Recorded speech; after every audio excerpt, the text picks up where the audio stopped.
சுபகிரகமான குரு திரிகோண ஸ்தானங்களான 5, 9ஆம் பாவகங்கள் பூர்வ புண்ணிய ஸ்தானம் மற்றும் பாக்கியஸ்தானத்தில் இருக்கும்போது எப்போதுமே எல்லா லக்னங்களுக்கும் நல்லது செய்ய கடமைப்பட்ட அமைப்பை உடையவர். அது மட்டுமல்லாமல் குரு ஜாதகத்தில் எந்த பாவகத்தில் தனித்து நின்றாலும் ஓரளவிற்கு நல்ல பலன்களையே செய்ய கடமைப்பட்டவராக இருக்கிறார்.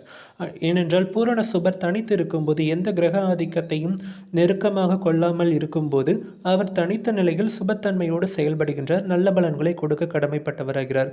சனி, ராகு இந்த 2 பாவ கிரகங்களோடு 5 டிகிரிக்குள் இணையாமல் சேராமல் இருக்கும் போதும் குரு சுபத்துவமாக நல்ல நிலையில் தான் இருக்கின்றார். இதை தாண்டி அமாவாசை சந்திரனின் பார்வையோ சேர்க்கையோ இல்லாமல் இருக்கும் போதும் குரு நன்மையாக இருக்கிறார். 6, 8 இந்த 2 பாவகங்களில் குரு தனித்திருந்தாலோ மற்ற கிரகங்களோடு சேர்ந்து இருந்தாலோ அவருக்கு ஜாதகருக்கு காரகத்துவ ரீதியாக சில நன்மைகளை கொடுப்பதில் தாமதப்படுத்துகிறார். சிக்கல்கள், சங்கடங்களை கொடுக்கிறார். இது தவிர கேந்திர ஆதிபத்தியம் லக்னத்திற்கு பெற்று அவர் கேந்திர பாவங்களிலே நிற்கும் போதும் பெரிதளவில் கெடுபலன்களையே செய்கின்றார். இது எல்லா லக்ன